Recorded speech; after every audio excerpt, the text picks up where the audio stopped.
Rerum Novarum, Encyclical of Pope Leo XIII on Capital and Labor. To our venerable brethren, the patriarchs, primates, archbishops, bishops, and other ordinaries of places having peace and communion with the Apostolic See. Rights and duties of capital and labor.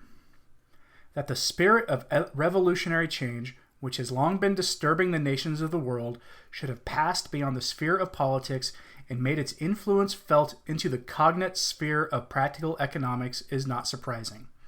The elements of the conflict now raging are unmistakable in the vast expansion of industrial pursuits and the marvelous discoveries of science, in the changed relationships between masters and workmen, in the enormous misfortunes of some few individuals and the utter poverty of the masses, the increased self-reliance and closer mutual combination of the working classes, as also, finally, in the prevailing moral degeneracy.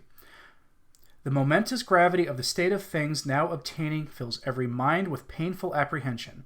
Wise men are discussing it, practical men are proposing schemes. Popular meetings, legislatures, and rulers of nations are all busied with it. Actually, there is no question which has taken deeper hold on the public mind.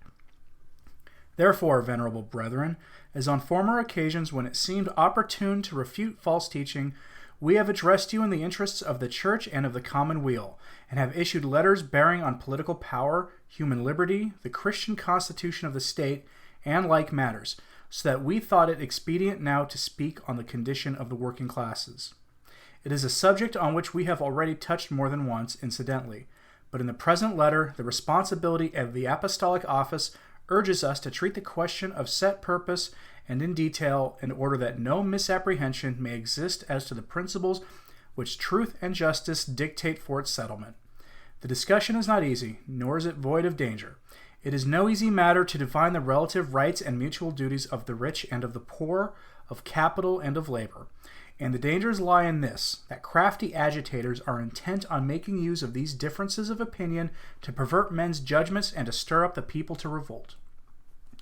In any case, we clearly see, and on this there is general agreement, that some opportune remedy must be found quickly for the misery and wretchedness pressing so unjustly on the majority of the working class. For the ancient working men's guilds were abolished in the last century, and no other protective organization took their place. Public institutions and the laws set aside the ancient religion. Hence, by degrees, it has come to pass that working men have been surrendered, isolated and helpless, to the hard-heartedness of employees and the greed of unchecked competition. The mischief has been cut. In any case, we clearly see, and on this there is general agreement, that some opportune remedy must be found quickly for the misery and wretchedness pressing so unjustly on the majority of the working class. For the ancient working men's guilds were abolished in the last century, and no other protective organization took their place. Public institutions and the laws set aside the ancient religion. Hence, by degrees, it has come to pass that working men have been surrendered, isolated and helpless, to the hard-heartedness of employers and the greed of unchecked competition. The mischief has been increased by rapacious usury, which, although more than once condemned by the Church, is nevertheless under a different guise, but with like injustice, still practiced by covetous and grasping men. To this must be added that the hiring of labor and the conduct of trade are concentrated in the hands of comparatively few, so that a small number of very rich men have been able to lay upon the teeming masses of the laboring poor a yoke little better than that of slavery itself. To remedy these wrongs, the socialists, working on the poor man's envy of the rich, are striving to do away with private property, and contend that individual possessions should become the common property of all, to be administered by the state or by municipal bodies. They hold that by thus transferring property from private individuals to the community, the present mischievous state of things will be set to rights, inasmuch as each citizen will then get his fair share of whatever there is to enjoy.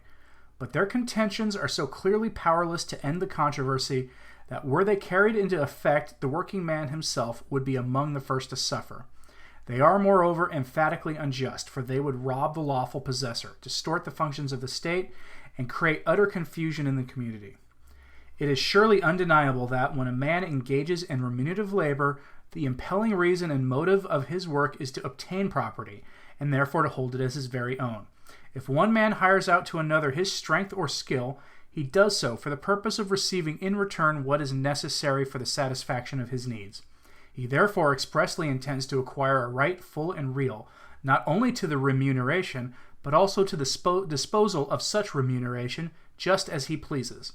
Thus, if he lives sparingly, saves money, and for greater security, invests his savings in land, the land, in such case, is only his wages under another form, and consequently, a working man's little estate thus purchased should be as completely at his full disposal as are the wages he receives for his labor. But it's precisely in such power of disposal that ownership obtains, whether the property consist of land or chattels. Socialists, therefore, by endeavoring to transfer the possessions of individuals to the community at large, strike at the interests of every wage earner, since they would deprive him of the liberty of disposing of his wages, and thereby of all hope and possibility of increasing his resources and of bettering his condition in life. What is of far greater moment, however, is the fact that the remedy they propose is manifestly against justice, for every man has by nature the right to possess property as his own. This is one of the chief points of distinction between man and the animal creation, for the brute has no power of self-direction, but is governed by two main instincts, which keep his power on the alert, impel him to develop them in a fitting manner, and stimulate and determine them to action without any power of choice. One of these instincts is self-preservation, the other the propagation of the species. Both can attain their purpose by means of things which lie within range. Beyond their verge, the brute creation cannot go, for they are moved to action by their senses only, and in the special direction which these suggest. But with man it is wholly different. He possesses, on the one hand, the full perfection of the animal being, and hence enjoys at least as much as the rest of the animal kind, the fruition of things material. But animal nature, however perfect, is far from representing the human being in its completeness, and it is in truth but humanity's humble handmaid, made to serve and to obey. It is the mind of reason which is the predominant element in us who are human creatures. It is this which renders a human being human, and distinguishes him essentially from the brute. And on this very account, that man alone among the animal creation is endowed with reason. It must be within his right to possess things not merely for temporary and momentary use, as other living things do, but to have and to hold them in stable and permanent possession. He must have not only things that perish in the use, but those also which, though they have been reduced into use, continue for further use in after time. This becomes still more clearly evident if man's nature be considered a little more deeply.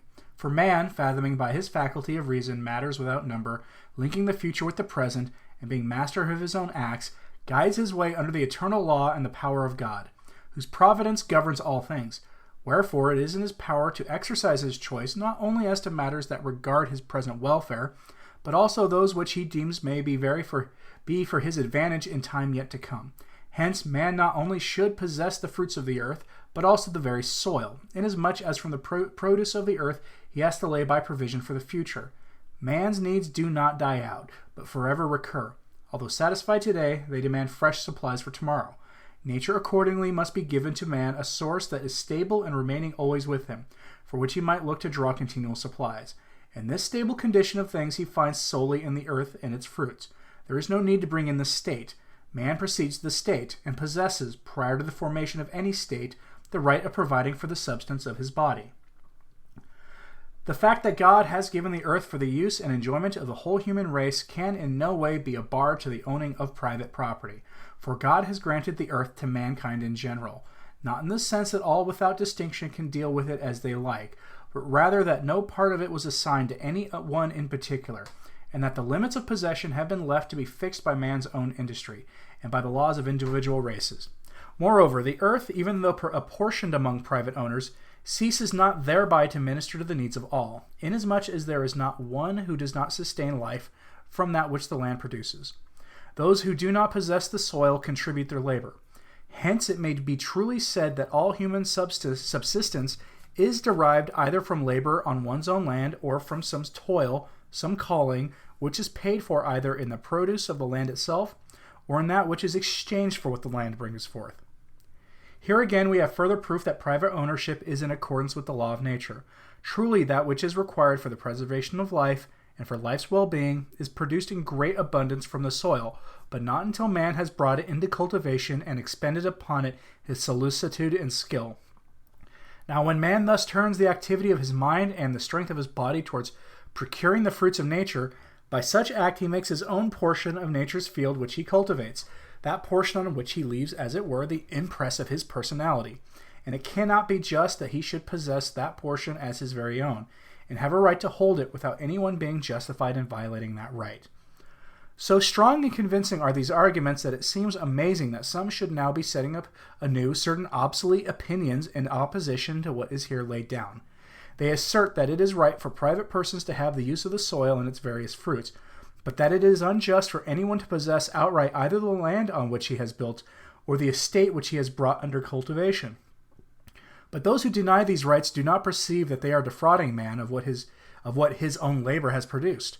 For the soil which is tilled and cultivated with toil and skill utterly changes its condition. It was wild before, now it is fruitful, was barren, but now brings forth in abundance. That which has thus altered and improved the land becomes so truly part of itself as to be in great measure indistinguishable and inseparable from it. It is just that the fruit of a man's own sweat and labor should be possessed and enjoyed by anyone else. As effects follow from their cause, so it is just and right that the results of labor should belong to those who have bestowed their labor. With reason, then, the common opinion of mankind, little affected by the few dissentients who have contended for the opposite view, have found in the careful study of nature and in the laws of nature the foundations of the division of property, and the practice of all ages has consecrated the principle of private ownership as being preeminently in conformity with human nature, and as conducing in the most unmistakable manner to the peace and tranquility of human existence. The same principle is confirmed and enforced by the civil laws, which, so long as they are just, derive from the law of nature their binding force. The authority of the divine law adds its sanction, forbidding us in severest terms even to covet that which is another's.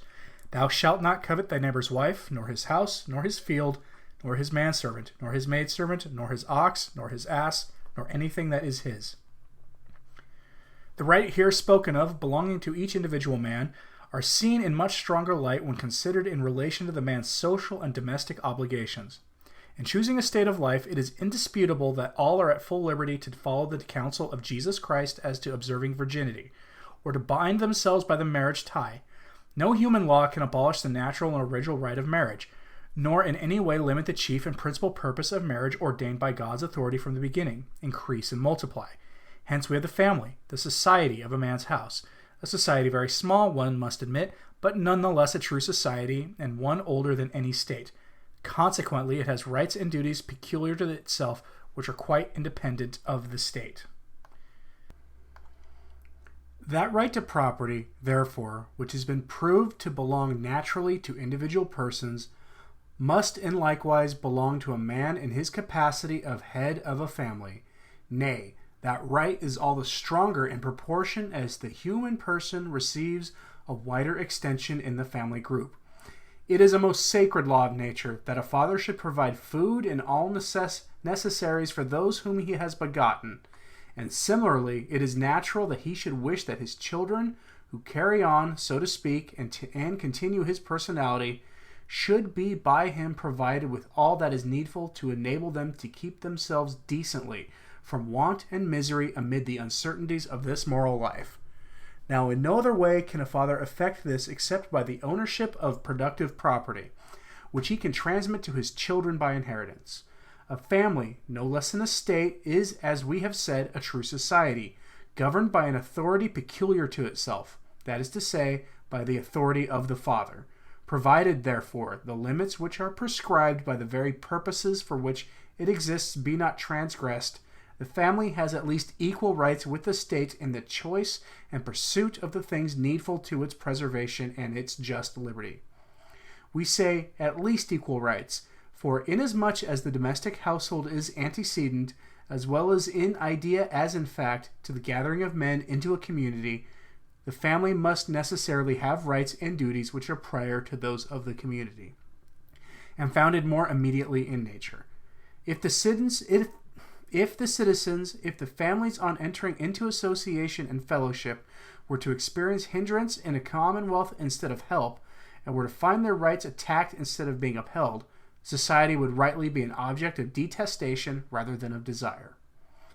The contention, then, that the civil government should at its option intrude into and exercise intimate control over the family and the household is a great and pernicious error.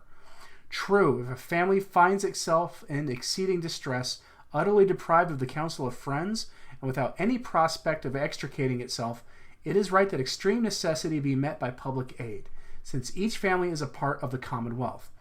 In like manner, if within the precincts of the household there occur grave disturbance of mutual rights, public authority should intervene to force each party to yield to the other its proper due. For this is not to deprive citizens of their rights, but justly and properly to safeguard and strengthen them. But the rulers of the commonwealth must go no further. Here, nature bids them to stop. Paternal authority can be neither abolished nor absorbed by the state, for it has the same source as human life itself. The child belongs to the father, as it were, the continuation of the father's personality. And speaking strictly, the child takes its place in civil society, not of its own right, but in its quality as a member of the family in which it is born. And for the very reason that the child belongs to the father, it is, as St. Thomas Aquinas says, before it attains the use of free will, under the power and the charge of its parents.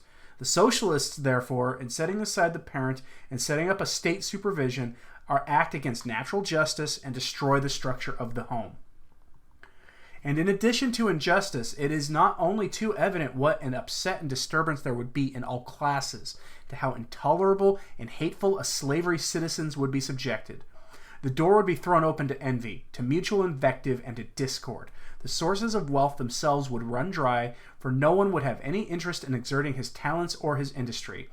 And that ideal equality about which they entertain pleasant dreams would be in reality the leveling down of all to a like condition of misery and degradation. Hence, it is clear that the main tenet of socialism, community of goods, must be utterly rejected, since it only injures those whom it would seem meant to benefit, is directly contrary to the natural right of mankind, and would introduce confusion and disorder into the commonweal. The first and most fundamental principle, therefore, if one would undertake to alleviate the condition of the masses, must be the inviolability of private property. This being established, we proceed to show where the remedy sought for must be found. We approach the subject with confidence, and in the exercise of the rights which manifestly appertain to us, for no practical solution of this question will be found apart from the intervention of religion and of the Church. It is we who are the chief guardian of religion and the chief dispenser of what pertains to the Church. And by keeping silence, we would seem to neglect the duty incumbent on us. Doubtless, this most serious question demands the attention and the efforts of others besides ourselves, to wit, of the rulers of states, of employers of labor, of the wealthy, aye, of the working classes themselves, for whom we are pleading. But we affirm without hesitation that all the striving of men will be in vain if they leave out the Church. It is the Church that insists, on the authority of the gospel, upon those teachings whereby the conflict can be brought to an end, or rendered, at least, far less bitter. The Church uses her efforts not only to enlighten the mind, but to direct her by her precepts the life and conduct of each and all. The Church improves and betters the condition of the working man by means of numerous organizations, does her best to enlist the services of all classes in discussing and endeavoring to further in the most practical way the interests of the working classes, and considers that for this purpose recourse should be had in due measure and degree to the intervention of the law and of state authority. It must be first of all recognized that the condition of things inherent in human affairs must be borne with, for it is impossible to reduce civil society to one dead level. Socialists may in that intent do their utmost, but all striving against nature is in vain. There naturally exist among mankind manifold differences of the most important kind. People differ in capacity, skill, health, strength, and unequal fortune is a necessary result of unequal condition. Such inequality is far from being disadvantageous either to individuals or to the community. Social and public life can only be maintained by means of various kinds of capacity for business and for the playing of many parts, and each man, as a rule, chooses the part which suits his own peculiar domestic condition.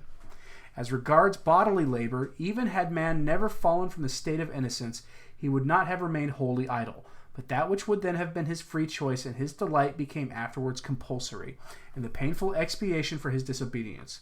Cursed be the earth and thy work. In thy labor thou shalt eat of it all the days of thy life. In like manner, the other pains and hardships of life will have no end or cessation on earth. For the consequences of sin are bitter and hard to bear, and they must accompany man so long as life lasts. To suffer and to endure, therefore, is the lot of humanity. Let them strive as they may, no strength and no artifice will ever succeed in banishing from human life the ills and troubles which beset it. If any there are who pretend differently, who hold out to a hard-pressed people the boon of freedom from pain and trouble, and undisturbed repose, a constant enjoyment, they delude the people and impose upon them, and their lying promises will one day bring forth evils worse than the present. Nothing is more useful than to look upon the world as it really is, and at the same time to seek elsewhere, as we have said, for the solace to its troubles. The great mistake made in regard to the matter now under consideration is to take up with the notion that class is naturally hostile to class, and that the wealthy and the working men are intended by nature to live in mutual conflict. So irrational and so false is this view that the direct contrary is the truth. Just as the symmetry of the human frame is the result of the suitable arrangement of the different parts of the body, so in a state is it ordained by nature that these two classes should dwell in harmony and agreement, so as to maintain the balance of the body politic. Each needs the other. Capital cannot do without labor, nor labor without capital. Mutual agreement results in the beauty of good order, while perpetual conflict necessarily produces confusion and savage barbarity. Now, in preventing such strife as this, and in uprooting it, the efficacy of Christian institutions is marvelous and manifold. First of all, there is no intermediary more powerful than religion, whereof the Church is the interpreter and guardian in drawing the rich and the working class together, by reminding each of its duties to the other, and especially of the obligations of justice. Of these duties, the following bind the proletarian and the worker, fully and faithfully to perform the work which has been freely and equitably agreed upon, never to injure the property, nor to outrage the person of an employer, never to resort to violence in defending their own cause, nor to engage in riot or disorder, and have nothing to do with men of evil principles, who work upon the people with artful promises of great results, and excite foolish hopes which usually end in useless regrets and grievous loss. The following duties bind the wealthy owner and the employer: not to look upon their work people as their bondsmen, but to respect them and every man his dignity as a person ennobled by Christian character. They are reminded that, according to natural reason and Christian philosophy, working for gain is creditable, not shameful, to a man, since it enables him to earn an honorable livelihood, but to misuse men as though they were things in the pursuit of gain, or to value them solely for their physical powers, that is truly shameful and inhuman. Again, justice demands that, in dealing with the working man, religion and the good of his soul must be kept in mind. Hence, the employer is bound to see that the worker has time for his religious duties, that he be not exposed to corrupting influences and dangerous occasions, and that he may not be led away to neglect his home and family or to squander his earnings. Furthermore, the employer must never tax his workpeople beyond their strength, or employ them in work unsuited to their sex and age. His great and principal duty is to give every one what is just. Doubtless, before deciding whether wages are fair, many things have to be considered, but wealthy owners and all masters of labor should be mindful of this: that to exercise pressure upon the indigent and the destitute for the sake of gain, and to gather one's profit out of the need of another, is condemned by all laws, human and divine. To defraud anyone of the wages that are his due is a great crime which cries to the avenging anger of heaven. Behold, the hire of the laborers, which by fraud has been kept back to you, crieth, and the cry of them hath entered into the ears of the Lord of Sabaoth. Lastly, the rich must religiously refrain from cutting down the workmen's earnings, whether by force, by fraud, or by usurious dealing, and with all the greater reason because the laboring man is, as a rule, weak and unprotected, because his slender means should be in proportion to their scantiness, be accounted sacred. Were these precepts carefully obeyed and followed out, would they not be sufficient of themselves to keep under all strife and all its causes? But the Church, with Jesus Christ as her master and guide, aims higher still. She lays down precepts yet more perfect, and tries to bind class to class in friendliness and good feeling. The things of earth cannot be understood or valued aright without taking into consideration the life to come, the life that will know no death. Exclude the idea of futurity, and forthwith the very notion of what is good and right would perish. Nay, the whole scheme of the universe would become a dark and unfathomable mystery. The great truth which we learn from nature herself is also the grand Christian dogma on which religion rests as on its foundation. That when we have given up this present life, then shall we really begin to live. God has not created us for the perishable and transitory things of earth, but for things heavenly and everlasting. He's given us this world as a place of exile, and not as our bidding place. As for riches and the other things which men call good and desirable, whether we have them in abundance or are lacking in them so far as eternal happiness is concerned, it makes no difference. The only important thing is to use them aright. Jesus Christ, when he redeemed us with plentiful redemption, took not away the pains and sorrows which in such large proportion are woven together in the web of our mortal life. He transformed them into motives of virtue and occasions of merit, and no man can hope for eternal reward unless he follow in the blood-stained footprints of his Savior. If we suffer with him, we shall also reign with him. Christ's labors and sufferings, accepted of his own free will, have marvelously sweetened all suffering and all labor. And not only by his example, but by his grace, and by the hope held forth of everlasting recompense, has he made pain and grief more easy to endure. For that which is at present momentary and light of our tribulation worketh for us above measure exceedingly an eternal weight of glory. Therefore, those whom fortune favors are warned that riches do not bring freedom from sorrow, and are of no avail for eternal happiness, but rather are obstacles, that the rich should tremble at the threatenings of Jesus Christ, threatenings so unwonted in the mouth of our Lord, and that a most strict account must be given to the supreme judge for all we possess. The chief and most excellent rule for the right use of money is one the heathen philosophers hinted at, but which the Church has traced out clearly, and has not only made known to men's minds, but is impressed upon their lives. It rests on the principle that it is one thing to have a right to the possession of money, and another to have a right use of money as one wills. Private ownership, as we have seen, is a natural right of man, and to exercise that right, especially as members of society, is not only lawful, but absolutely necessary. It is lawful, says Thomas Aquinas, for man to hold private property. It is also necessary for the carrying on of human existence. But if the question be asked, how must one's possessions be used? The Church replies without hesitation in the words of the same holy doctor: man should not consider his material possessions as his own, but as common to all, so as to share them without hesitation when others are in need. Whence the apostle with command the rich of this world to offer with no stint, to apportion largely. True, no one is commanded to distribute to others that which is required for his own needs and those of his household, nor even to give away what is reasonably required to keep up becomingly his condition in life. For no one ought to live other than becomingly. But when that necessity demands has been supplied, and one's standing fairly taken thought for, it becomes a duty to give the indigent out of what remains over. Of that which remaineth, give alms. It is a duty, not of justice, save in extreme cases, but of Christian charity. A duty not enforced by human law. But the laws and judgment of men must yield place to the laws and judgments of Christ the true God, who in many ways urges on his followers a practice of almsgiving. It is more blessed to give than to receive, and who will count a kindness done or refused to the poor as done or refused to himself? As long as you did it to one of my least brethren, you did it to me.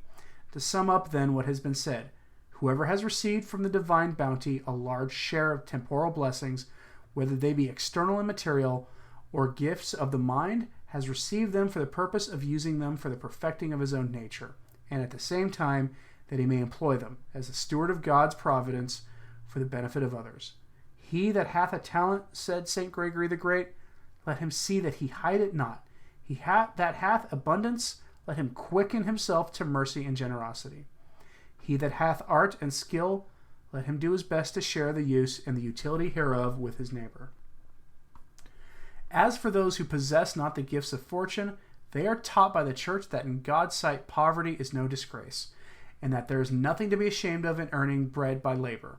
There is enforced by what we see in Christ himself, who, whereas he was rich, for our sakes became poor, and who, being the Son of God and God himself, chose to seem and to be considered the son of a carpenter, nay, did not disdain to spend a great part of his life as a carpenter himself. Is not this the carpenter, the son of Mary? From contemplation of this divine model, it is more easy to understand that the true worth and nobility of man lie in his moral qualities, that is, in virtue. That virtue is, moreover, the common inheritance of men, equally within the reach of high and low, rich and poor, and that virtue, and virtue alone, wherever found, will be followed by the rewards of everlasting happiness. Nay, God himself seems to incline rather to those who suffer misfortune, for Jesus Christ calls the poor blessed. He lovingly invites those in labor and grief to come to him for solace, and he displays the tenderest charity towards the lowly and the oppressed. These reflections cannot fail to keep down the pride of the well-to-do, and to give heart to the unfortunate, to move the former to be generous, and the latter to be moderate in their desires. Thus, the separation which pride would set up tends to disappear, nor will it be difficult to make rich and poor join hands in friendly concord. But if Christian precepts prevail, the respective classes will not only be united in the bonds of friendship, but also in those of brotherly love, for they will understand and feel that all men are children of the same common Father, who is God, that all have alike the same last end, which is God himself, who alone can make either men or angels absolutely and perfectly happy, that each and all are redeemed and made sons of God by Jesus Christ, the firstborn among many brethren, that the blessings of nature and the gifts of grace belong to the whole human race in common, and that from none except the unworthy is withheld the inheritance of the kingdom of heaven. If sons, heirs also, heirs indeed of God, and co-heirs with Christ. Such is the scheme of duties and of rights which is shown forth to the world by the gospel. Would it not seem that, were society penetrated with ideas like these, strife must quickly cease? But the Church, not content with pointing out the remedy, also applies it, for the Church does her utmost to teach and to train men, and to educate them, and by the intermediary of her bishops and clergy, diffuses her salutary teachings far and wide. She strives to influence the mind and the heart so that all may willingly yield themselves to be formed and guided by the commandments of God. It is precisely in this fundamental and momentous matter on which everything depends that the Church possesses a power peculiarly her own. The instruments which she employs are given to her by Jesus Christ himself for the very purpose of reaching the hearts of men and drive their efficiency from God. They alone can reach the innermost heart and conscience and bring men to act from a motive of duty, to control their passions and appetites, to love God and their fellow men with a love that is outstanding and of the highest degree, and to break down courageously every barrier which blocks the way to virtue. On this subject, we need but recall for one moment the examples recorded in history. Of these facts there cannot be any shadow of doubt. For instance, that civil society was renovated in every part by Christian institutions, that in the strength of that renewal the human race was lifted up to better things, nay, that it was brought back from death to life, and to so excellent a life that nothing more perfect had been known before, or will come to be known in the ages that have yet to be. Of this beneficent transformation, Jesus Christ was at once the first cause and the final end. As from him all came, so to him all was to be brought back. For then the human race, by the light of the gospel message, came to know the grand mystery of the incarnation of the Word and the redemption of man. At once the life of Jesus Christ, God and man, pervaded every race and nation, and interpenetrated them with his faith, his precepts, and his laws. And if human society is to be healed now, in no other way can it be healed save by a return to Christian life and Christian institutions. When a society is perishing, the wholesome advice to give to those who would restore it is to call it to the principles from which it sprang. For the purpose and perfection of an association is to aim to and attain that for which it is formed, and its efforts should be put in motion and inspired by the end and object which originally gave it being. Hence, to fall away from its primal constitution and implies to seize, to go back to it, recovery. And this may be asserted with utmost truth both of the whole body of the Commonwealth and of that class of its citizens, by far the great majority, who get their living by their labor. Neither must it be supposed that the solicitude of the Church is so preoccupied with the spiritual concerns of her children as to neglect their temporal and earthly interests. Her desire is that the poor, for example, should rise above poverty and wretchedness, and better their condition in life. And for this she makes a strong endeavor. By the fact that she calls men to virtue and forms them to its practice, she promotes this in no slight degree. Christian morality, when adequately and completely practiced, leads of itself to temporal prosperity, for it merits the blessing of that God who is the source of all blessings. It powerfully restrains the greed of possession and the thirst for pleasure, twin plagues which too often make a man who is void of self-restraint miserable in the midst of abundance. It makes men supply for the lack of means through economy, teaching them to be content with frugal living, and further, keeping them out of the reach of those vices which devour not small incomes merely, but large fortunes, and dissipate many a goodly inheritance. The Church, moreover, intervenes directly in behalf of the poor, by setting on foot and maintaining many associations which she knows to be efficient for the relief of poverty. Here again, she has always succeeded so well as to have even extorted the praise of her enemies. She was the ardor of brotherly love among the earliest Christians, that numbers of those who were in better circumstances despoiled themselves of their possessions in order to relieve their brethren, whence neither was there any one needy among them. To the order of deacons, instituted in that very intent, was committed by the apostles the charge of the daily doles, and the apostle Paul, though burdened with the solicitude of all the churches, hesitated not to undertake laborious journeys in order to carry the alms of the faithful to the poorer Christians. Tertullian calls those contributions, given voluntarily by Christians in their assemblies, deposits of piety, because, to cite his own words, they were employed in feeding the needy, in burying them, in support of youths and maidens destitute of means and deprived of their parents, in the care of the aged and the relief of the shipwrecked. Thus by degrees came into existence the patrimony which the Church has guarded with religious care as the inheritance of the poor. Nay, in order to spare them the shame of begging, the Church has provided aid for the needy. The common mother of rich and poor has aroused everywhere the heroism of charity, and has established congregations of religious and many other useful institutions for help and mercy, so that hardly any kind of suffering could exist which was not afforded relief. At the present day, many there are who, like the heathen of old, seek to blame and condemn the Church for such eminent charity. They would substitute in its stead a system of relief organized by the state, but no human expedients will ever make up for the devotedness and self-sacrifice of Christian charity. Charity, as a virtue, pertains to the Church, for virtue it is not unless it be drawn from the most sacred heart of Jesus Christ, and whosoever turns his back on the Church cannot be near to Christ. It cannot, however, be doubted that to attain the purpose we are treating of, not only the Church, but all human agencies must concur. All who are concerned in the matter should be of one mind and according to their ability act together. It is with this, as with Providence that governs the world. The results of causes do not usually take place save where all the causes cooperate. It is sufficient, therefore, to inquire what part the state should play in the work of remedy and relief. By the state here we understand not the particular form of government prevailing in this or that nation, but the state as rightly apprehended.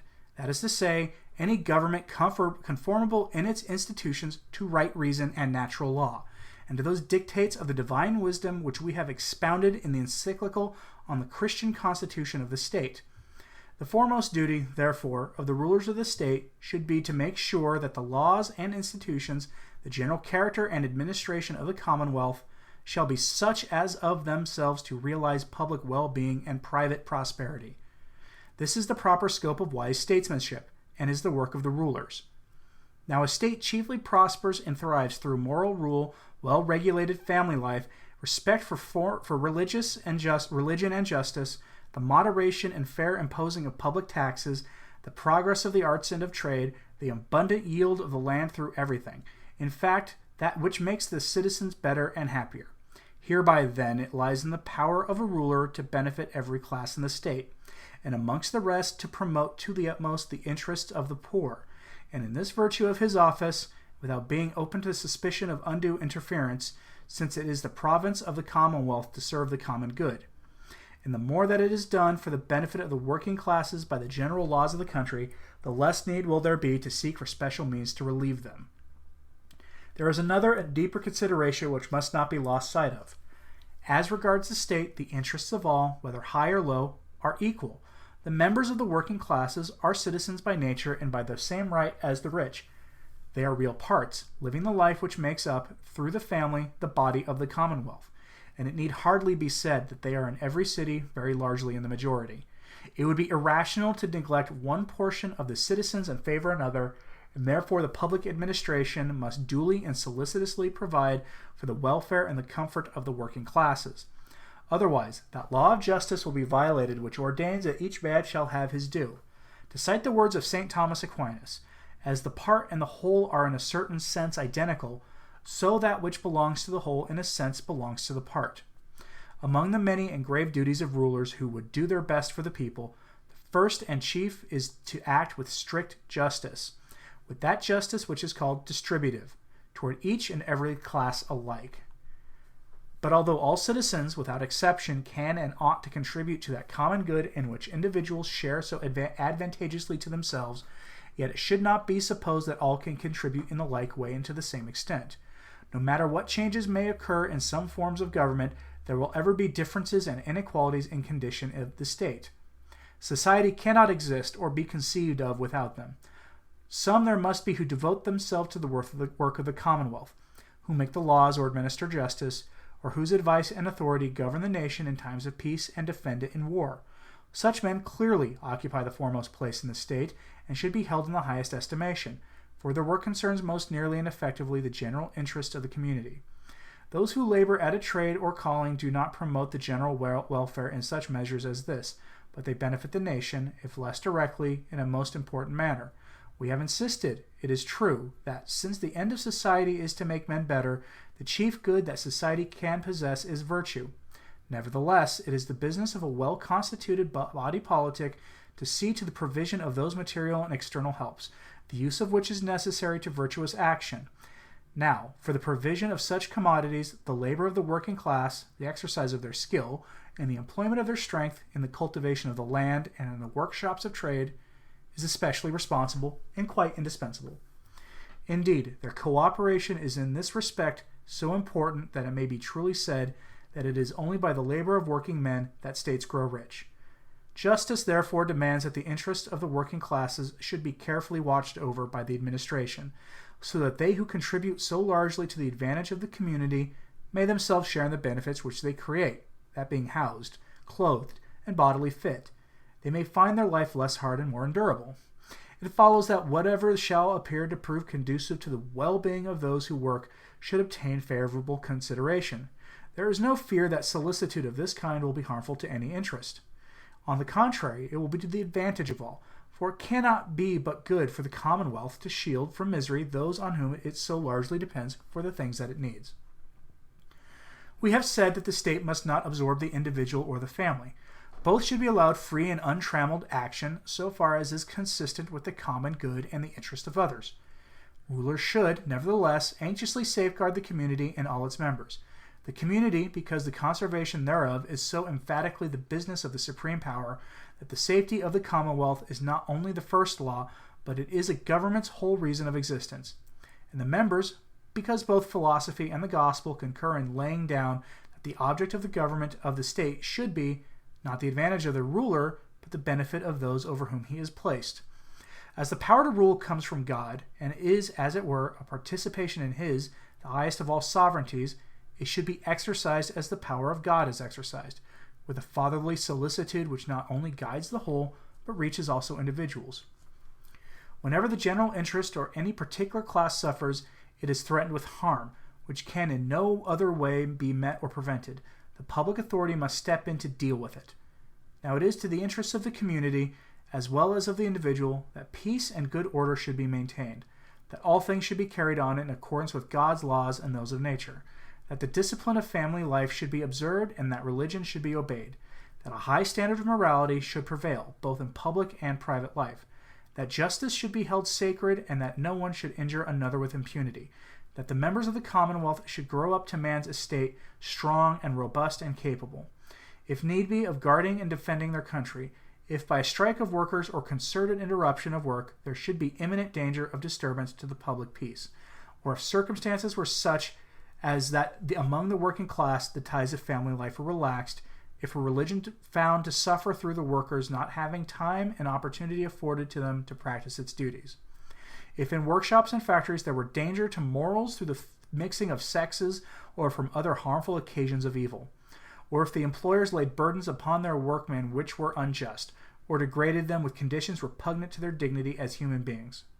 Finally, if health were endangered by excessive labor or by work unsuited to sex or age, in such cases, there can be no question but that, within certain limits, it would be right to invoke the aid and authority of the law. The limits must be determined by the nature of the occasion, which calls for the law's interference, the principle being that the law must not undertake more, nor proceed further than is required for the remedy of the evil or the removal of the mischief. Rights must be religiously respected wherever they exist, and it is the duty of the public authority to prevent and to punish injury, and to protect every one in the possession of his own. Still, when there is question of defending the rights of individuals, the poor and badly off have a claim to especial consideration. The richer class have many ways of shielding themselves, and stand less in need of help from the state, whereas the mass of the poor have no resources of their own to fall back upon, and must chiefly depend upon the assistance of the state. And it is for this reason that wage earners, since they mostly belong in the mass of the needy, should be specially cared for and protected by the government. Here, however, it is expedient to bring under special notice certain matters of moment. First of all, there is the duty of safeguarding private property by legal enactment and protection. Most of all, it is essential, where the passion of greed is so strong, to keep the populace within the line of duty. For if all may justly strive to better the condition, neither justice nor the common good allows any individual to seize upon that which belongs to another, or, under the futile and shallow pretext of equality, to lay violent hands on other people's possessions. Most true it is by that far the larger part of the workers prefer to better themselves by honest labor rather than by doing any wrong to others. But there are not a few who are imbued with evil principles and eager for revolutionary change, whose main purpose is to stir up disorder and incite their fellows to acts of violence. The authority of the law should intervene to put restraint upon such firebrands, to save the working classes from being led astray by their maneuvers, and to protect lawful owners from spoliation. When work people have recourse to a strike and become voluntarily idle, it is frequently because the hours of labor are too long, or the work too hard, or because they consider their wages insufficient. The grave inconvenience of this not uncommon occurrence should be obviated by public remedial measures, for such paralyzing of labor not only affects the masters and their work people alike, but is extremely injurious to trade and to the general interests of the public. Moreover, on such occasions, violence and disorder are generally not far distant, and thus it frequently happens that the public peace is imperiled. The laws should forestall and prevent such troubles from arising. They should lend their influence and authority to the removal in good time of the causes which lead to conflicts between employers and employed. The working man, too, has interests in which he should be protected by the state. And first of all, there are the interests of his soul. Life on earth, however good and desirable in itself, is not the final purpose for which man is created. It is only the way and the means to that attainment of truth and that love of goodness in which the full life of the soul consists. It is the soul which is made after the image and likeness of God. It is in the soul that the sovereignty resides, in virtue whereof man is commanded to rule the creatures below him, and to use all the earth and the ocean for his profit and advantage. Fill the earth and subdue it, and rule over the fishes of the sea, and the fowls of the air, and all living creatures that move upon the earth. In this respect all men are equal. There is here no difference between rich and poor, master and servant, ruler and ruled, for the same is Lord over all. No man may with impunity outrage that human dignity which God himself treats with great reverence, nor stand in the way of that higher life which is the preparation of the eternal life of heaven. Nay, more, no man has in this matter power over himself. To consent to any treatment which is calculated to defeat the end and purpose of his being is beyond his right. He cannot give up his soul to servitude, for it is not man's own rights which are here in question, but the rights of God, the most sacred and inviolable of all rights. From this follows the obligation of the cessation from work and labor on Sundays and certain holy days. The rest from labor is not to be understood as mere giving away to idleness. Much less must it be an occasion for spending money and for vicious indulgence, as many would have it be. But it should be rest from labor, hallowed by religion. Rest, combined with religious observances, disposes man to forget for a while the business of his everyday life, to turn his thoughts to things heavenly, and to the worship which he so strictly owes to the eternal Godhead. It is this, above all, which is the reason arid motive of Sunday rest. a rest sanctioned by God's greatest law of the ancient covenant. Remember thou keep holy the Sabbath day, and taught to the world by his own mysterious rest after the creation of man. He rested on the seventh day from all his work which he had done. If we turn not to things external and material, the first thing of all to secure is to save unfortunate working people from the cruelty of men of greed, who use human beings as mere instruments for money-making. It is neither just nor human so to grind men down with excessive labor as to stupefy their minds and wear out their bodies. Man's powers, like his general nature, are limited, and beyond these limits he cannot go. His strength is developed and increased by use and exercise, but only on condition of due intermission and proper rest. Daily labor, therefore, should be so regulated as not to be protracted over longer hours than strength admits. How many and how long the intervals of rest should be must depend on the nature of work, on circumstances of time and place, and on the health and strength of the workmen. Those who work in mines and quarries and extract coal, stone, and metals from the bowels of the earth should have shorter hours in proportion as their labor is more severe and trying to health. Then again, the season of the year should be taken into account, for not unfrequently a kind of labor is easy at one time which at another is intolerable or exceedingly difficult. Finally, work which is quite suitable for a strong man cannot rightly be required from a woman or a child. And in regard to children, great care should be taken not to place them in workshops and factories until their bodies and minds are sufficiently developed.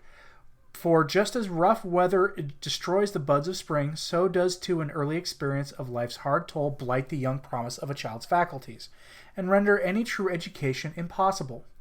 Women, again, are not suited for certain occupations of a child's faculties. Women, again, are not suited for certain occupations. A woman is by nature fitted for homework, and that is which is best adapted at once to preserve her modesty and to promote the good upbringing of children and the well-being of the family.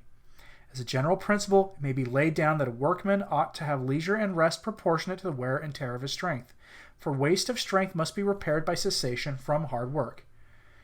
In all agreements between masters and workpeople, there is always the condition expressed or understood that there should be allowed proper rest for soul and body.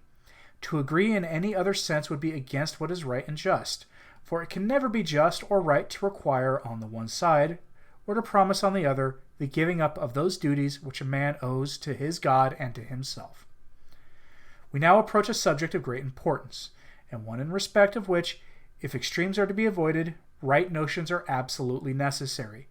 Wages, as we are told, are regulated by free consent, and therefore the employer, when he pays what was agreed upon, has done his part and seemingly is not called upon to do anything beyond. The only way, it is said, in which injustice might occur would be if the master refused to pay the whole of the wages, or if the workman should not complete the work undertaken. In such cases, the public authority should intervene, to see that each obtain his due, but not under any other circumstances. To this kind of argument, a fair-minded man will not easily or entirely assent. It is not complete, for there are important considerations which it leaves out of account altogether. To labor is to exert oneself for the sake of procuring that which is necessary for various purposes of life, and chief of all for self-preservation. In the sweat of thy face thou shalt eat bread. Hence, a man's labor necessarily bears two notes of characters. First of all, it is personal, inasmuch as the force which acts is bound up with personality and is the exclusive property of him who acts, and further was given to him for his advantage. Secondly, man's labor is necessary, for without the result of labor a man cannot live, and self-preservation is a law of nature, which it is wrong to disobey. Now, were we to consider labor merely insofar as it is personal, doubtless it would be within the workman's right to accept any rate of wages whatsoever. For in the same way as he is free to work or not, so he is free to accept a small wage or even none at all. But our conclusion must be very different if, together with the personal element in a man's work, we consider the fact that work is also necessary for him to live. These two aspects of his work are separable in thought, but not in reality. The preservation of life is the bounden duty of one and all, and to be wanting therein is a crime. It necessarily follows that each one has a natural right to procure what is required in order to live, and the poor can procure that in no other way than by what they can earn through their work. Let the working man and the employer make free arrangements. and in particular let them agree freely as to the wages. Nevertheless, there underlies a dictate of natural justice more imperious and ancient than any bargain between man and man, namely, that wages ought not to be insufficient to support a frugal and well-behaved wage earner. If through necessity or fear of a worse evil the workman accept harder conditions because an employer or contractor will afford him no better, he is made the victim of force and injustice. In these and similar questions, however, such as, for example, the hours of labor in different trades, the sanitary precautions to be observed in factories and workshops, etc., in order to supersede undue interference on the part of the state, especially as circumstances, times, and localities differ so widely, it is advisable that recourse be had to societies or boards such as we shall mention presently, or to some other mode of safeguarding the interests of the wage earners, the state being appealed to, should circumstances require, for its sanction and protection. If a workman's wages be sufficient to enable him comfortably to support himself, his wife, and his children, he will find it easy, if he's a sensible man, to practice thrift, and he will not fail, by cutting down expenses, to put some little savings and thus secure a modest source of income. Nature itself would urge him to do this. We have seen that this great labor question cannot be solved save by assuming as a principle that private ownership must be held sacred and inviolable. The law, therefore, should favor ownership, and its policy should be to induce as many as possible of the people to become owners. Many excellent results will follow from this, and first of all, property will certainly become more equitably divided. For the result of civil change and revolution has been to divide cities into two classes separated by a wide chasm. On the one side, there is the party which holds power because it holds wealth, which has in its grasp the whole of labor and trade, which manipulates for its own benefit and its own purposes all the sources of supply, and which is not without influence even in the administration of the commonwealth. On the other side, there is the needy and powerless multitude, sick and sore in spirit and ever ready for disturbance. If working people can be encouraged to look forward to obtaining a share in the land, the consequence will be that the gulf between the vast wealth and sheer poverty will be bridged over, and the respective classes will be brought nearer to one another. A further consequence will result in the great abundance of the fruits of the earth. Men always work harder and more readily when they work on that which belongs to them. Nay, they love the very soil that yields in response to the labor of their hands, not only food to eat, but an abundance of good things for themselves and those that are near to them. That such a spirit of willing labor would add to the produce of the earth and to the wealth of the community is self-evident. And a third advantage would spring from this.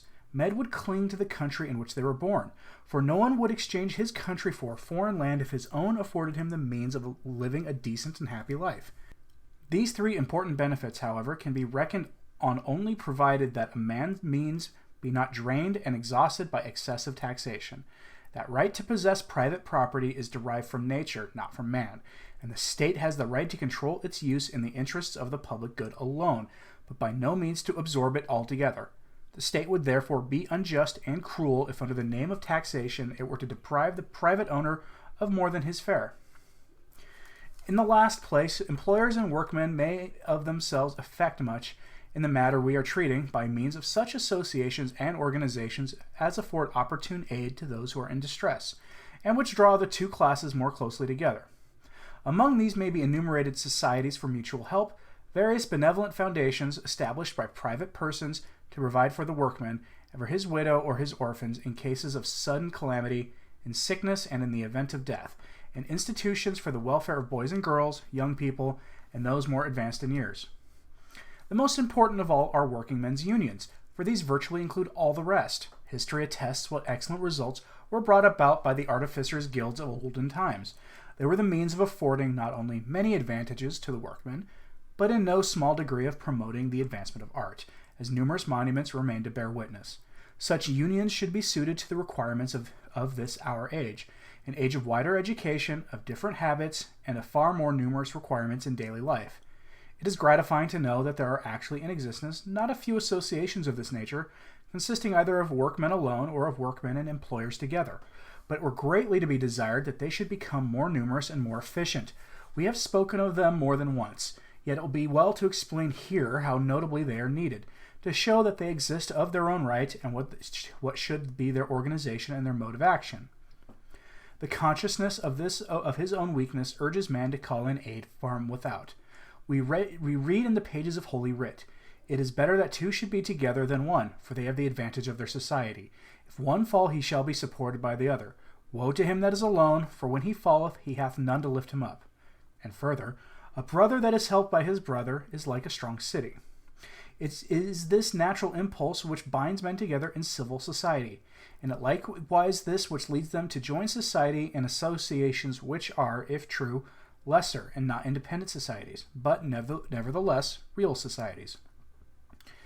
These lesser societies and the larger society differ in many respects, because their immediate purpose and aim are different. Civil society exists for the common good, and hence is concerned with interests of all in general, albeit with individual interests also in their due place and degree.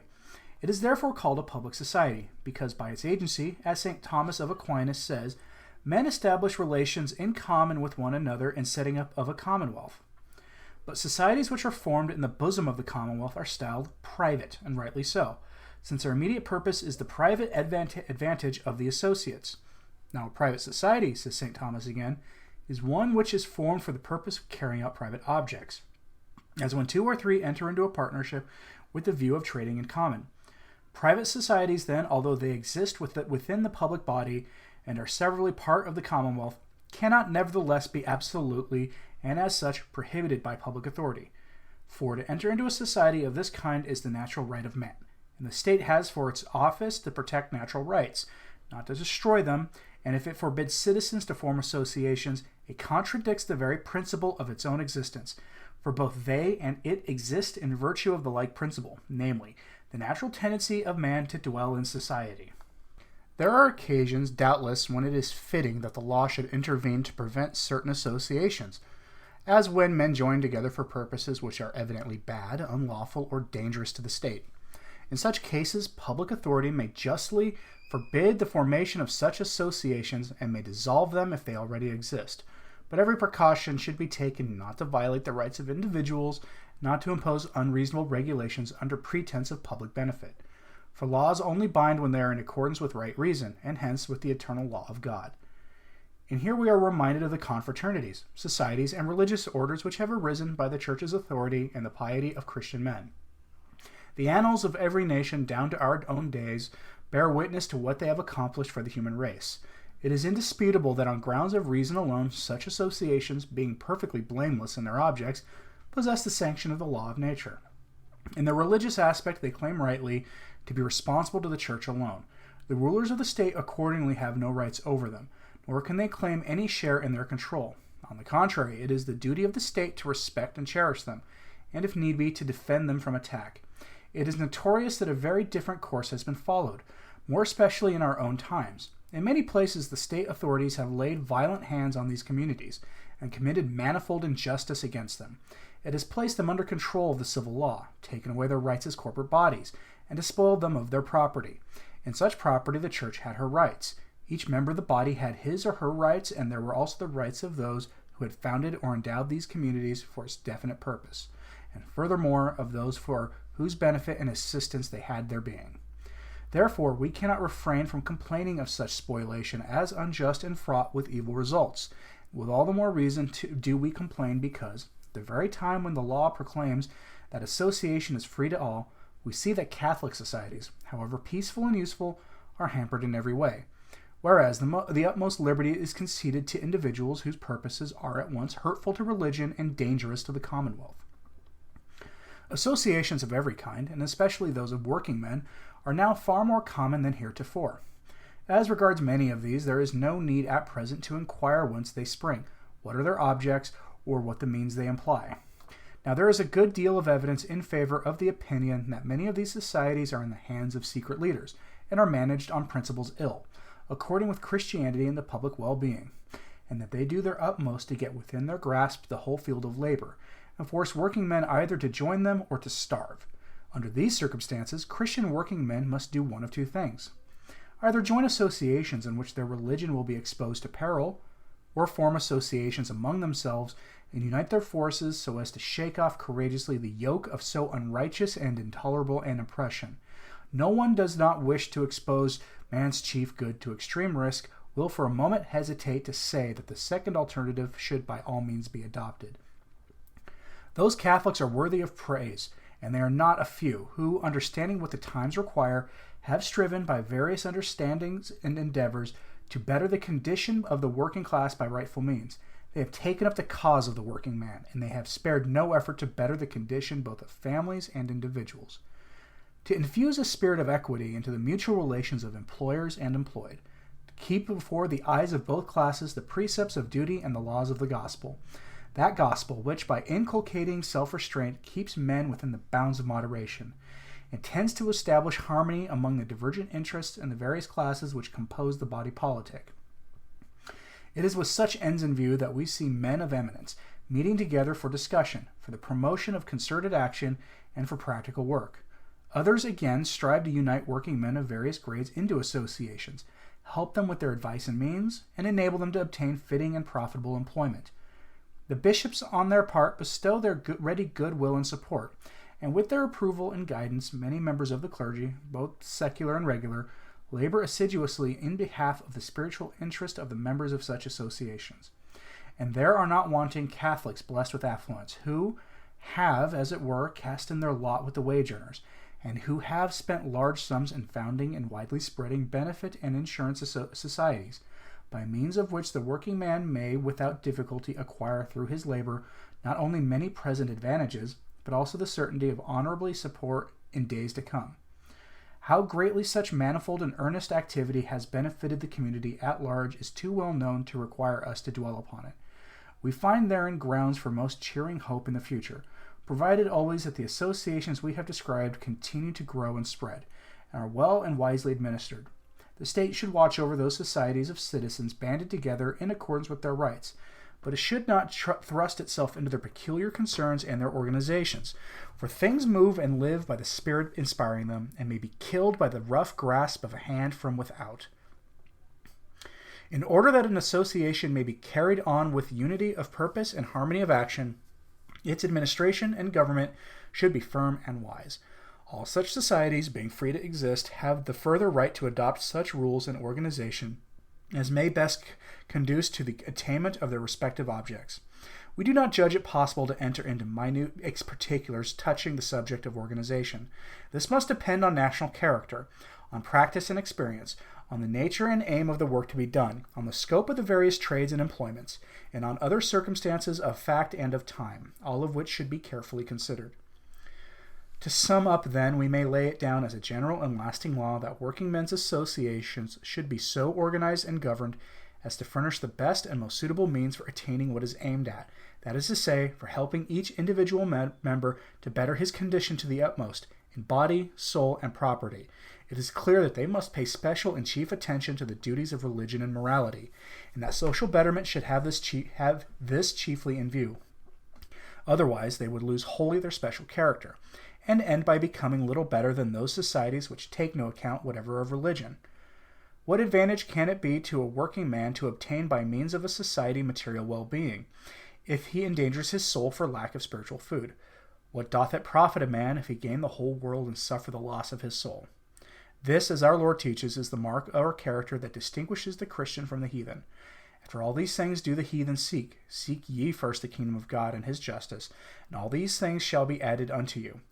Let our associations then look first and before all things to God. Let religious instruction have therein the foremost place, each one being carefully taught what is his duty to God, and what he has to believe, what to hope for, and how he is to work out his salvation. Let all be warned and strengthened with special care against wrong principles and false teaching. Let the working man be urged and led to the worship of God, to the earnest practice of religion, and, among other things, to the keeping holy of Sundays and of holy days.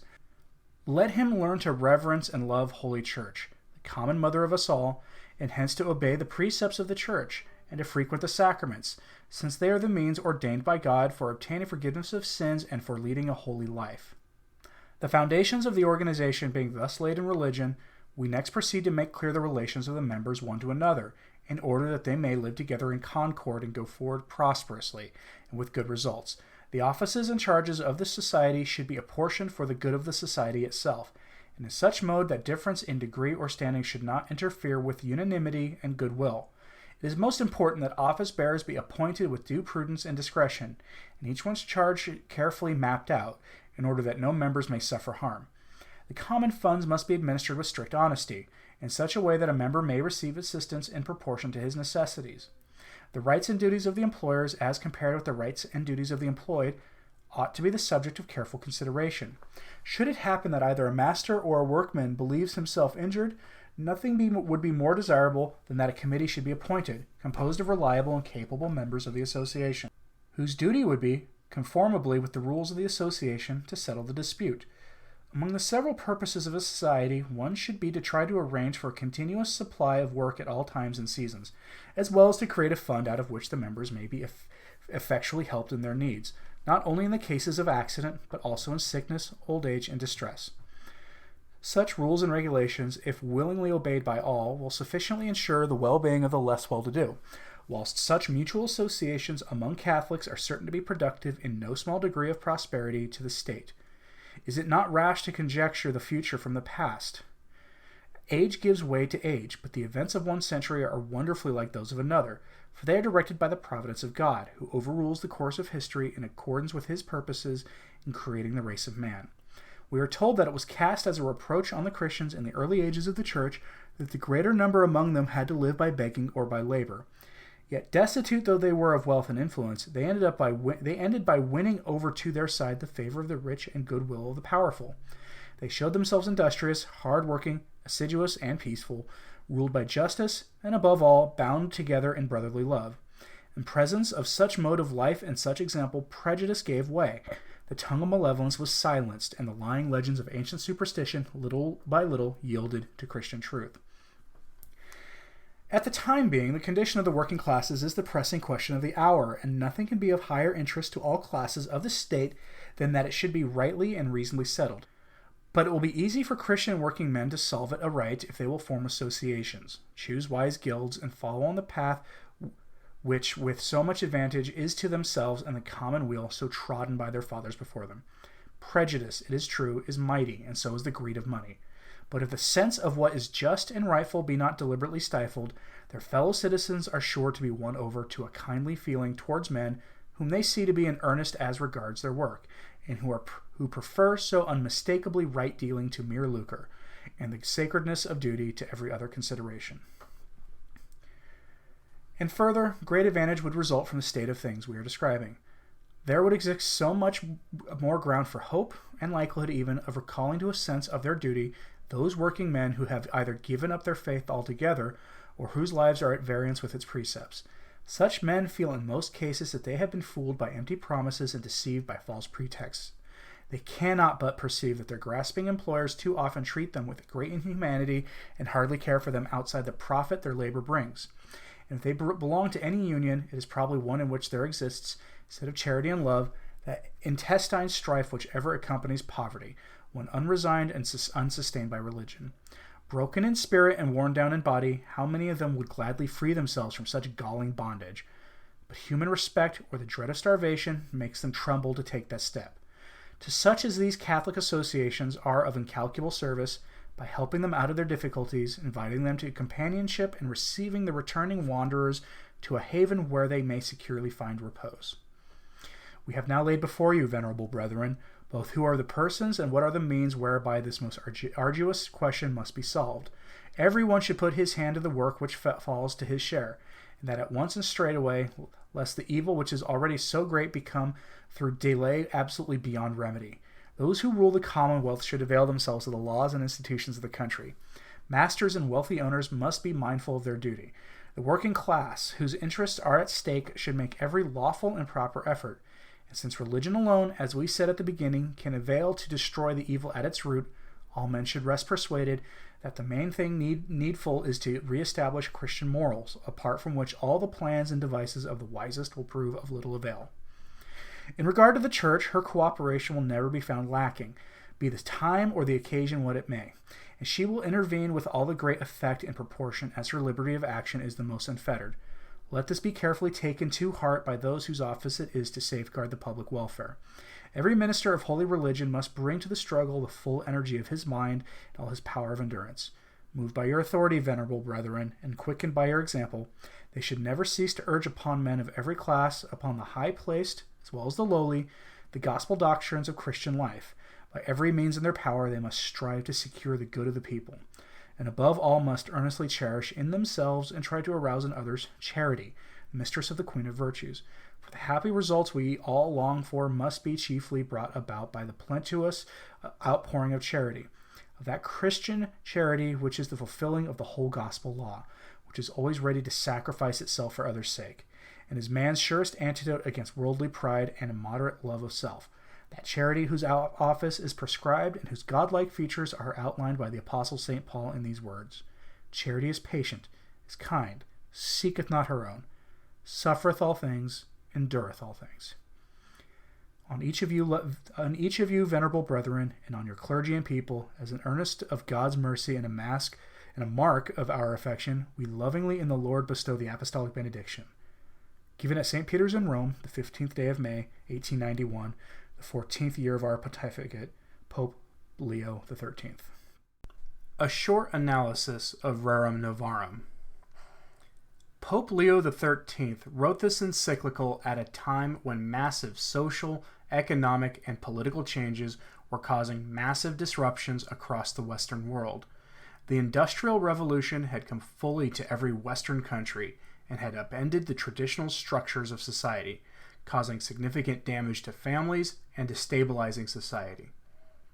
The specter of socialism hung over Western Europe and America at this time, which were ruled by unbridled and unrestrained capitalist systems that were the cause of much suffering. The Pope decried both systems on the same grounds, specifically that both capitalism and socialism centralized private property into the hands of a very few, which undermined freedom and the family. Rerum Novarum literally means on the new things, of which he meant the new social and economic arrangements. The counter to these new social arrangements would be social justice. Indeed, this now overused term in the political lexicon of the West comes from the Catholic Church, though it has a very different meaning in pre-conciliar documents than how it is used by the world today. The Church sought to protect the rights of individuals and families by understood in the framework of individuals and families being duty-bound to God and neighbor. The protection of the fulfillment of these duties can be most simply understood as social justice. Any structures that might exist that undermined this ability of persons and families to do their duties to others and to themselves was unjust and to be opposed. Child labor is a good example of this, as are unjust employer-employee relationships. One remedy among many touched upon by Leo was the trade union, not in the model of the union we are familiar with today, but rather as an organization that harmonizes employer-employee relations and protects the virtues of the men doing the work. The ideal union would have a religious component to it, for the faith is meant to be lived in all aspects of our lives. Leo proposed the idea of rights and duties. For example, workers have rights to a fair wage, reasonable working conditions, and hours that do not undermine the family, but they also have duties to their employers. Likewise, employers have rights and also have duties to their workers. Some of the duties of workers include to fully and faithfully perform their agreed-upon tasks individually, to refrain from vandalism or personal attacks collectively, and to refrain from rioting and violence. Some of the duties of employers are to provide work suited to each person's strength, gender, and age, to respect the dignity of workers and not to regard them as bondsmen. The overused concept of human dignity in the language of the Church today first appeared in Rerum Novarum, as far as I can tell. By that, Pope Leo meant a person's dignity derives from the fact that he or she is created in the image and likeness of God, and endowed with free will and an immortal soul. He proposed several guidelines for protecting human dignity in the workplace. Another concept that emerges from Rerum Novarum is the concept of the common good, which Leo states is the proper end of government. For the first time, we see the Church begin backing off the ideal form of government, which had always been some form of a virtuous monarchy, and instead proposed several guidelines for good government. The promotion of the common good can be understood as 1. Respect for the human person and his rights. 2. social well-being and development, and 3, peace, which is the stability and security of a just order. All people have equal dignity regardless of social class, and a good government protects the rights and cares for the needs of all of its members, both rich and poor. Leo also pointed out that everyone is in some way a contributor to the common good, and everyone's contribution is important. Pope Leo XIII points out that no one should be forced to share his goods, as that would be stealing. However, when one is blessed with material wealth, one should use this to benefit as many others as possible. This ties directly into private property, which is a sacred right, but not without limits. Our property is held in trust from God, who is the author of all things, and we are meant to share from our abundance with our less fortunate neighbors. This is not a law, but a moral obligation. The final concept is subsidiarity, another concept taken from the church and distorted by the secular left. The civil government should not intrude into and exercise control over the family, the basic building block of society. However, if a family finds itself in exceeding distress due to illness, injury, or natural disaster, it is right that extreme necessity be met by public aid, since each family is a part of the commonwealth. By the same token, if within a household there occur grave disturbance of mutual rights, such as domestic violence, public authority should intervene to force each party to yield to the other its proper due. They should only intervene when a family or community is unable or unwilling to fulfill their rights and duties in regard to its members. Ideally, each Christian will act in these times to aid their neighbor, reducing the necessity of government intervention to extreme times. Rerum Novarum would be the cornerstone of Catholic social teaching from Leo until today. The post-conciliar popes would take a softer line with both capitalism and socialism, depending on the whims of each individual pope. Rerum Novarum clearly denounces socialism in strong and strident terms, providing the basis for the Catholic opposition to that ideology today. The ideas presented in Rerum Novarum would inspire Chesterton, Belloc, Father Vincent McNabb, and many others through today in formulating a different path from socialism or capitalism, often called distributism. But that idea system is best left for another time.